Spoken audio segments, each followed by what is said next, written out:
အခုဆိုရင်ဆရာတို့ရခိုင်မြောက်ဦးကြောက်တော်ဒေသမှာအေအေရခိုင်တပ်မတော်အဖွဲ့နဲ့အစိုးရတပ်မတော်တို့တိုက်ပွဲတွေပြန်ဖြစ်လာတယ်ဒေသလည်းမတည်မငြိမ်တွေဖြစ်လာတဲ့အပေါ်မှာဆရာတို့ရခိုင်မျိုးသားပါတီရဲ့သဘောထားရည်တည်ချက်ကဘယ်လိုများရှိပါလဲခင်ဗျာကျွန်တော်တို့ကတော့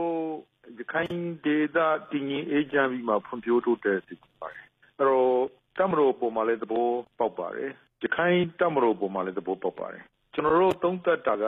ရခိုင်တပ်မတော်ဒီရခိုင်လူထုနဲ့အနှိမ့်ဆက်ဆုံးနဲ့ထိစပ်မှုရှိတယ်ရခိုင်လူထုထောက်ခံတယ်အဲ့ဒါကိုမြန်မာစိုးရကသဘောပေါက်ဖို့လိုပါတယ်အဲ့တော့လောလောဆယ်ကျွန်တော်တို့ကပြည်ထောင်စုငြိမ်းချမ်းရေးဆိုတာကိုလက်ရှိစိုးရကလုပ်ဖို့ကြိုးစားပါတယ်အဲ့တော့ကျွန်တော်တို့ကအားလုံးပါဝင်တဲ့နော်ကျွန်တော်တို့တောင်းဆိုနေတဲ့နှစ်ပေါင်း60ကျော်ကြာတဲ့ကျွန်တော်ရဲ့ဒီစစ်မှန်တဲ့ပြည်ထောင်စုတစ်ခုဆိုတဲ့ဥစ္စာကိုတွားဖို့ကလိုပါတယ်အဲ့ဒီမှာငြိမ်းချမ်းမှုရဖို့လိုပါတယ်ကျွန်တော်တို့မျိုးသားပြန်လည်ရင်ကြားရှိဖို့လိုပါတယ်ကျွန်တော်တို့တောင်းဆိုနေတဲ့ဒန်းတူအခွင့်အရေးဖြစ်တဲ့ကိုယ်ပိုင်အုပ်ချုပ်ခွင့်ကိုယ်ပိုင်ပြဋ္ဌာန်းခွင့်ဆိုတဲ့ပြည်ထောင်စုစစ်စစ်ပြဿနာကြီးကိုရှင်းဖို့ပါတယ်အဲ့ဒီခါမှာအားလုံးပါဝင်တဲ့ထာဝရငြိမ်းချမ်းမှုဆိုတဲ့ဥတီချက်နဲ့တွားဖို့လိုတဲ့ခါမှာအခု AA ရဲ့ကျွန်တော်တို့ကဒီ TNLA MNDAA ကိုခြံထားခဲ့တယ်ဆိုတဲ့သဘောကြားပါတယ်ကျွန်တော်တို့လက်ရှိပြည်တွင်းပြည်ပခါခြေရှင်းတဲ့အခါမှာAA ကတော့တကယ်လူငယ်လူရွယ်တွေနဲ့ဖွဲ့စည်းထားတာမှာတိတိယောက်ရခိုင်လူမျိုးနဲ့နှိမ့်ဆက်တဲ့နော်ဒီကျွန်တော်တို့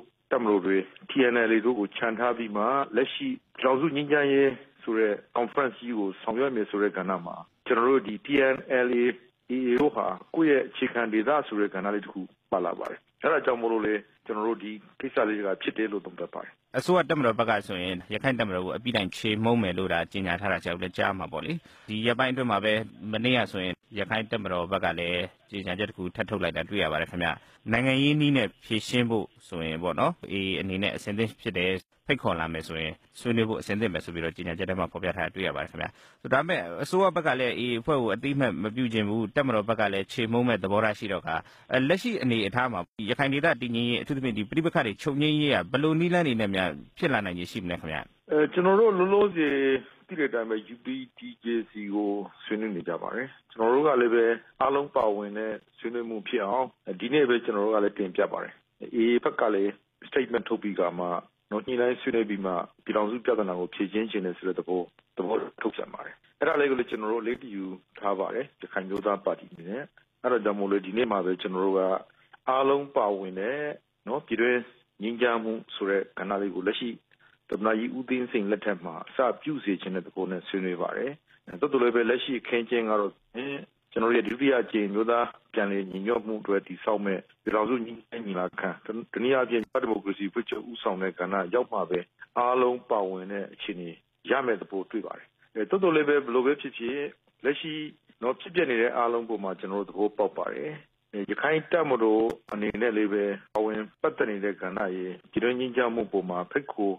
ဆွေးနွေးကြလို့ရှိရင်ပါဝင်ပူးပေါင်းနိုင်တဲ့အခြေအနေတွေကိုကျွန်တော်တို့သဘောပေါက်ပါတယ်။အဲဒါဒီခင်းချင်းကိုပြန်သုံးသပ်လို့ရှိရင်လက်ရှိဆိုရမှာပဲတာဝန်ကြီးကြီးမားမားရှိတယ်လို့သုံးသပ်ပါတယ်။ကျွန်တော်တို့ဒီမျိုးသားပြန်လည်ရင်ကြားစေဖို့အတွက်ဥမလန်ပြောလို့ရှိရင်ဒါသဘောထားကြီးဖို့လိုပါတယ်။တပ်မတော်ဘက်ကသဘောထားကြီးဖို့လိုပါတယ်။ဒီပေါင်း60ကျော်လောက်မနိုင်တဲ့တနည်းအားဖြင့်လက်ရှိအခင်းချင်းထီကိုကျွန်တော်တို့မထိနိုင်မသိနိုင်ဖြစ်နေတဲ့အခင်းချင်းကြီးကိုဆောင်ရွက်နေရတဲ့ကဏ္ဍကိုသဘောပေါက်စီပါတယ်အဲဒါကြောင့်အားလုံးပါဝင်တဲ့အပြစ်ခတ်ရစီနဲ့ထာဝရငြိမ်းချမ်းရေးကိုပို့ဆောင်နိုင်မှသာရှေ့တောင်အမှာမြန်မာနိုင်ငံရဲ့ခင်းကျင်းဟာပြန်လည်ပြီးငွားဆွင့်လာနေလို့သုံးသပ်ပါတယ်မြန်မာတပ်မတော်ဘက်ကဆိုရင်အခု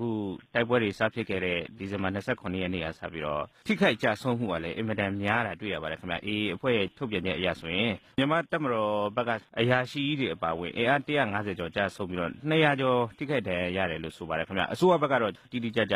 ကျွန်တော်တို့အတည်ပြုချက်တော့မရသေးဘူးပေါ့လေခြုံပြီးပြောရရင်ဘာကြောင့်ဒီလိုအကြအဆုံးတွေများရတာပါလဲခင်ဗျကျွန်တော်တို့သုံးသပ်တာကနော်ကျွန်တော်တို့လက်ရှိပထဝီနိုင်ငံရေးအခြေအနေကိုနော်မြန်မာနိုင်ငံဖြတ်သန်းနေရတဲ့သဘောမှာရှိတယ်။ geopolitics ရဲ့ strategic area ဖြစ်တဲ့နိုင်ငံ super power တွေရဲ့ပါဝင်ပတ်သက်မှုသူ့ရဲ့ interest ကကျွန်တော်တို့ရခိုင်ဒေသပါဝင်မြန်မာနိုင်ငံပေါ်မှာဖြတ်သန်းနေပြီဆိုတာကိုလက်ရှိအစိုးရတပ်မတော်နဲ့ပါဝင်ပတ်သက်ကြတဲ့နိုင်ငံ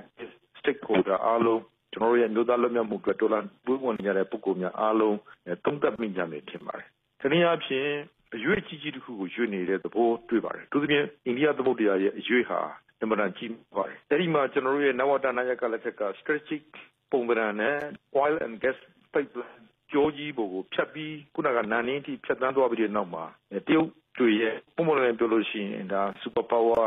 စီးပွားရေးဖွံ့ဖြိုးတိုးတက်မှုကြိုးစားခြင်းနဲ့ economic corridor တည်ဆောက်မှုကိုသဘောပေါက်စေခြင်းပါတယ်။အဲဒါကြောင့်မို့လို့ကျွန်တော်တို့ဒီကာလမျိုးမှာပြီးခဲ့တဲ့1960နှစ်1988မတိုင်ခင်ကအခြေအနေနဲ့အခုလက်ရှိအခြေအနေမတူတော့ဘူးဆိုတဲ့နိုင်ငံရေးအရွေ့ကိုနိုင်ငံရေးနဲ့ပတ်သက်တဲ့ stakeholder အားလုံးတပ်မတော်ပါဝင်ကျွန်တော်တို့ရဲ့နိုင်ငံကြီးများအားလုံးသဘောပေါက်နေထင်ပါတယ်။အဲဒါကြောင့်မို့လို့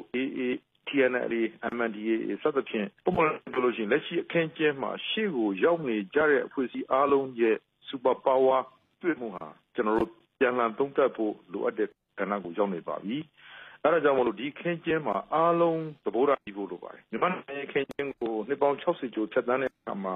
super power တွေနဲ့ထိတွေ့မှုဟာအခုတစ်ချိန်တော်တော်လေးအပေါင်းအချကိုမခံနိုင်တဲ့အခြေအနေကိုရောက်နေပါတယ်။အဲဒါကြောင့်မို့လို့တစ်ဖက်ဒီကဏ္ဍမျိုးကိုညှိနှိုင်းပြီးမှပြည်ထောင်စုစစ်စစ်ဆိုတဲ့ကဏ္ဍတစ်ခုကိုတွားဖို့လမ်းကြောင်းတစ်ခုပေါ်နိုင်တဲ့အနေအထားဖြစ်တာရေစူပါပါဝါရွေ့တယ်လို့ကျွန်တော်ရဲ့နိုင်ငံရဲ့ပါဝါနှစ်ခုကလည်းရွေ့တဲ့ကာလဖြစ်တယ်ဆိုတော့သဘောပေါက်ဖို့တနည်းအားဖြင့်ဦးသိန်းစိန်ကောင်းဆောင်တဲ့အစိုးရနဲ့ဒေါ်အောင်ဆန်းစုကြည်ဦးဆောင်တဲ့အစိုးရနှစ်ခုအပြောင်းအလဲကြားမှာဖြစ်နေတဲ့ခုနက strategic area နေရာလုံးဖြစ်တဲ့အခါမှာသဘောပေါက်ဖို့လိုပါတယ်။ဒီခိုင်းတပ်မတော်အနေနဲ့ထိုးပေါက်ဝင်ရောက်စည်းရုံးမှုနဲ့ကိုပြည်သူလူထုနဲ့ထိတွေ့မှုကိုလည်းမြန်မာတပ်မတော်နဲ့သဘောထားကြီးဖို့လိုပါတယ်။ပါဝင် TNL MNDAA တို့ကိုဘလို့မျိုးသားပြန်လည်ရင်ကြားစီရေးဆိုတဲ့2016ခုနှစ်ရဲ့နိုင်ငံရေးအခြေအနေမှာဖိတ်ကိုဆွေးနွေးရမယ်ဆိုတဲ့မဟာဗျူဟာကိုတပ်မတော်ဘက်ကပြန်သုံးသပ်ဖို့လိုပါတယ်။အခုလိုတပ်မတော်ဘက်ကရရှိကြီးတွေကြားရခိုင်တပ်မတော်ဘက်ကလည်းပဲထိခိုက်ကြဆုံးမှုရှိတာရခိုင်ပြည်သူလူထုရဲ့ထိတွေ့နေရတဲ့လက်ရှိအခင်းပြန်သုံးသပ်လို့ရှိရင်ကျွန်တော်တို့ရဲ့မျိုးသားပြန်လည်ရင်ကြားစီဖို့အတွက်အားလုံးပါဝင်ပူးပေါင်းပြီးမှဆောင်ရွက်ကြရမယ်all inclusive လို့ဒေါ်ဆန်းစုကြည်ကြွေးကြော်နေတဲ့ကျွန်တော်ရဲ့ထာဝရငြိမ်းချမ်းရေးမှုတစ်ခုကိုတမင်မျိုးသားရင်ကြားစီပြည်ထောင်စုငြိမ်းချမ်းရေးညီလာခံကြီးတစ်ခုရဲ့ပုံပန်းတံကိုကျွန်တော်တို့ရခိုင်မျိုးသားပါတီအနေနဲ့ရောမြန်မာနိုင်ငံမှာရှိတဲ့နိုင်ငံရေးအင်အားစုပါဝင်ပြည်သူလူထုအားလုံးကဘယ်လောက်ထိနားလည်နေလဲဆိုတော့သဘောပေါက်ဖြစ်လို့ရှိရင်တပ်မတော်အနေနဲ့ရောရခိုင်တပ်မတော်အနေနဲ့ရောကျွန်တော်တို့အားလုံးဟာပူးပေါင်းပြီးမှလက်တွဲဖို့အချိန်ကြပြီဆိုတော့သဘောပေါက်စေချင်ပါတယ်ဟုတ်ကဲ့ဒေါက်တာအေးမောင်ကျေးဇူးများတင်ပါတယ်ခင်ဗျာဟုတ်ကဲ့ပါခင်ဗျာကျေးဇူးတင်